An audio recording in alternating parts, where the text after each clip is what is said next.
Hello दोस्तों, मेरा नाम है अंकुश और आप जुड़े मेरे चैनल पे ऑडिट ऑन टिप्स पे। और आज हम स्टार्ट कर रहे हैं ऐसे 200 की सीरीज। और पहला स्टैंडर्ड हमारा ऐसे 200 overall objectives of independent auditor and conduct of audit in accordance with standards on auditing. काफी सिंपल स्टैंडर्ड है, तो चलिए शुरू करते हैं।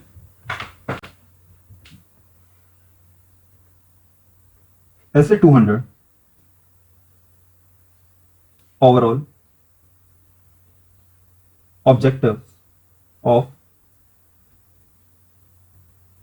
Independent auditor and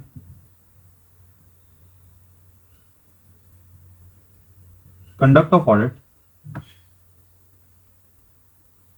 in accordance with standards on auditing. So, ऐसे दोस्तों ओवरऑल ऑब्जेक्टिव्स क्या है? ओवरऑल ऑब्जेक्टिव ऑडिटर का ओवरऑल ऑब्जेक्टिव होता है ओपिनियन एक्सप्रेस करना फाइनेंशियल स्टेटमेंट्स के ऊपर कि क्या हमारी financial statements true and fair हैं या नहीं है।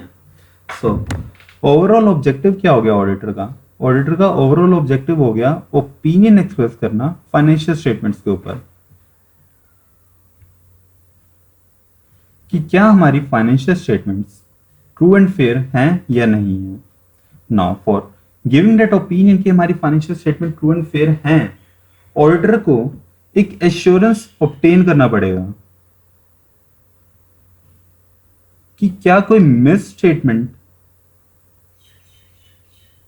तो एग्जिस्ट नहीं करती हमारी फाइनेंशियल स्टेटमेंट में। Now miss statement it can either be intentional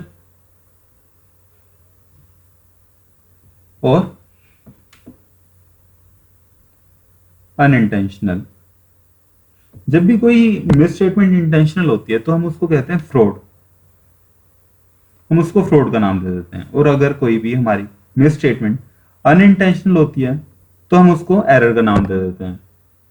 so auditor का ऑब्जेक्टिव क्या हुआ? ऑडिटर का ओवरऑल ऑब्जेक्टिव हुआ एश्योरेंस ऑब्टेन करना कि क्या कोई मिस स्टेटमेंट तो एग्जिस्ट नहीं करती फाइनेंशियल स्टेटमेंट में, ताकि वो अपना ओपिनियन एक्सप्रेस कर सके फाइनेंशियल स्टेटमेंट्स के ऊपर कि हमारी financial statement true and fair हैं या नहीं है। सो हमने बात की एश्योरेंस की। What kind of assurance the auditor is required to obtain? Absolute or the reasonable level of assurance? Auditor किस लेवल का एश्योरेंस ऑब्टेन करने की कोशिश करेगा? सो तो हमारा स्टैंडर्ड कहता है auditor is required to obtain a reasonable level of assurance. Why reasonable level of assurance? Since there exist the limitations of audit.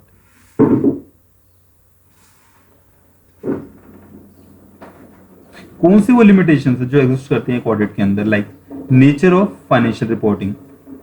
Financial statement बनाती है मैनेजमेंट और उसके अंदर मैनेजमेंट की जजमेंट इन्वॉल्व होती है। जैसे कि इन रिस्पेक्ट ऑफ अगर हम अकाउंटिंग एस्टिमेट्स की बात करें तो मैनेजमेंट प्रोविजन बनाती है बैड डेट का। इनकेस अगर मान लो किसी फाइनेंशियल ईयर के अंदर प्रॉफिट्स काफी ज्यादा हैं, सो मैनेजमेंट क्या कर सकती है? अपने प्रोविजंस को इंक्रीज कर सकती है अपनी प्रॉफिट को रिड्यूस करने के लिए। So this is the inherent limitation of the audit. Management की जजमेंट इन्वॉल्व होती है उसके अंदर। Then second thing is the nature of the audit procedures. अब auditor is required to obtain the information from the management. Management कई बार complete information provide नहीं करती।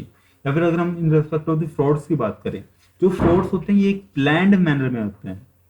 क्योंकि ये प्लान्ड वे में होते हैं तो इनको पकड़वाना आसान नहीं होता। ऑडिटर अपने प्रोसीजर्स को भी अप्लाई करता है, लेकिन जो फ्रॉड करने वाला है वो उन प्रोसीजर्स को कंसीडर करते हुए फ्रॉड करने की कोशिश करता है। So this is difficult to catch those frauds. तो ये भी एक इनहेरेंट लिमिटेशन है। तीसरी बात आती है हमारी कॉस्ट एंड टाइमिंग की। यूजर्स जो होते हैं फाइनेंशियल स्टेटमेंट के, वो एक एक्सपेक्टेशन लगाते हैं कि ऑडिटर रीजनेबल पीरियड और रीजनेबल टाइम के रीजनेबल कॉस्ट के अंदर अंदर अपनी रिपोर्ट को प्रेजेंट करेगा। तो ऑडिटर को उस वजह से टेस्ट चेकिंग के ऊपर डिपेंडेंट होना पड़ता है। यानी कि ऑडिटर सैंपल बेसिस पे चेकिंग करता है और अपने एफर्ट्स को उन जगह पे ज्यादा से ज्यादा लगाने की कोशिश करता है जहां पे जो मटेरियल और जहां पे गलती होने के चांसेस ज्यादा है। So these are some inherent limitations of the audit due to which the auditor is required to obtain a reasonable level of assurance.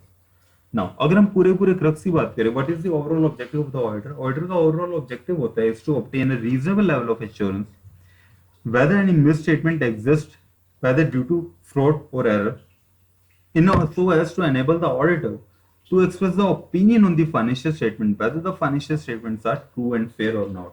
Now, there are some requirements in respect of these standards. कौन सी वो requirements हैं जो एक exist करती हैं इन respect of this standard, जो कि एक ऑडिटर को कंप्लाई करनी पड़ती हैं? रिक्वायरमेंट्स जैसे कि auditor is required to comply with the ethical requirements, जिसको हम कोड ऑफ एथिक्स भी कहते हैं। जैसे कि इसमें कौन कौन सी आती है हमारी, इसका एक निमोनिक भी है हमारा OIPCC। O stands for objectivity, I stands for independence, I stands for integrity,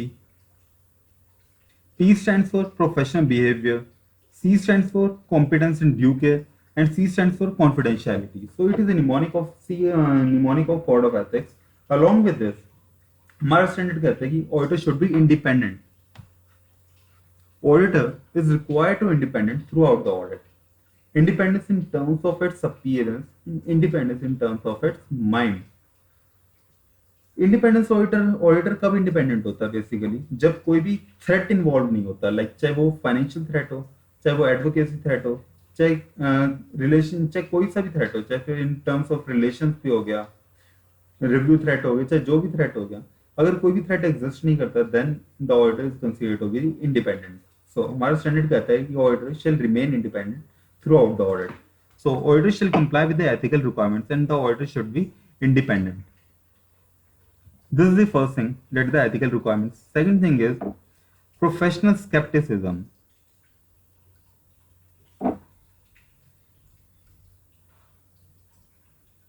professional scepticism क्या होता है? हमारा प्रोफेशनल स्केप्टिसिज्म ये एक एटीट्यूड है क्वेश्चनिंग माइंड का, मतलब कि ऑडिटर को हर चीज के पीछे वजह जानने की जरूरत होती है, जरूरत होनी चाहिए कि कोई भी अगर मान लो फैक्ट या कोई भी इवेंट अकर हुआ है तो उसके पीछे होने के जो रीजंस है या फिर उसकी वजह से क्या उसके कंसिक्वेंसेस है। Auditor is required to maintain that questioning mind, that professional skepticism throughout the audit. Along with this he is required to remain alert. Alert किस रिस्पेक्ट में? कोई भी अगर मान लो इंडिकेटर्स हैं जो इंडिकेट करते हैं कि कोई मिसस्टेटमेंट एग्जिस्ट करती है, so auditor is required to remain alert in respect of those indicators. Auditor को अलर्ट रहना चाहिए कि क्या अगर कोई ऐसे इंडिकेटर दिखे तो वो उनको पकड़ सके और उनकी वजह से मिस स्टेटमेंट जो हो सकती है उनको इवेल्युएट करे उन इंडिकेटर्स को और चेक करे क्या कोई उसके रिस्पेक्ट में मिस स्टेटमेंट एग्जिस्ट करते हैं या नहीं करती। तो he is required to remain alert throughout the audit and जो भी उसको ऑडिट एविडेंसेस मिले हैं उनको क्रिटिकली वो इवेल्युएट करेगा। So this is the professional skepticism and along with this हमारा स्टैंडर्ड कहता है कि auditor shall apply the professional judgment throughout the audit. Professional judgment क्या होता है? Basically professional judgment is auditor ने जो भी अपना एक्सपीरियंस ऑब्टेन किया है थ्रू आउट हिज लाइफ, जो भी उसका प्रोफेशनल पीरियड रहा है, उसमें ऑडिटर ने जो भी अपना एक्सपीरियंस ऑब्टेन किया या फिर जो भी ऑडिटर ने अपनी नॉलेज ऑब्टेन किया, उन नॉलेज और एक्सपीरियंसेस को ऑडिटर जब भी कोई डिसीजन लेगा उनके अंदर उन नॉलेज और एक्सपीरियंस को इस्तेमाल करेगा। That is our professional judgement. And the last thing is हमने कहा कि he will conduct the audit in accordance with the standards of auditing.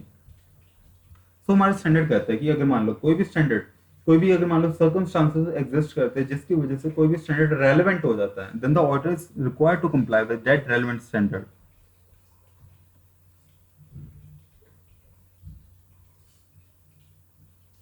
So, if any standard is relevant, then the auditor shall comply with that standard.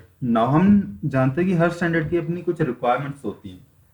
So the auditor is required to comply with all the relevant requirements of that standard. अगर मान लो कोई requirement conditional है, तो अगर वो condition exist करती है, then the auditor shall comply with that requirement. वो अपनी ऑडिट रिपोर्ट में तब तक नहीं लिख सकता कि he had complied with all the requirements, अगर वो सारी रिक्वायरमेंट्स, सारे ऑब्जेक्टिव्स, सारे स्टैंडर्ड्स को कंप्लाई करेगा तभी वो अपनी रिपोर्ट में लिख सकता है that he have complied with the standards of auditing. अगर नहीं करता वो एक भी रिक्वायरमेंट को, तो वो अपनी रिपोर्ट के अंदर ये नहीं लिख सकता कि that he have complied with the standards of auditing. Then third thing is objectives. Her standard का अपना एक ऑब्जेक्टिव होता है, चाहे कोई भी स्टैंडर्ड हो, हमारा ऐसे 570 हो गया, ऐसे 500 हो गया, कोई भी स्टैंडर्ड हो गया, हर स्टैंडर्ड का एक अपना ही एक ऑब्जेक्टिव होता है. Auditor is required to comply with those objectives as stated in the individual standards in order to comply with the overall objectives. So individual SS के अंदर जो ऑब्जेक्टिव्स जो दे रखे हैं हमें, ऑब्जेक्टिव्स दे रखे हैं हमारे इंडिविजुअल स्टैंडर्ड्स के अंदर, auditor is required to comply with all those standards. And the last thing is, in case there is a failure to comply with any of the objective, उस केस में auditor shall either withdraw from the engagement or he will give the modify opinion. So this is overall about the SA 200 or overall objectives of the independent auditor and conduct of audit in accordance with the standards on auditing. अगला standard हम करेंगे ऐसे 210. So stay connected, like, subscribe and share. Bye bye and thank you.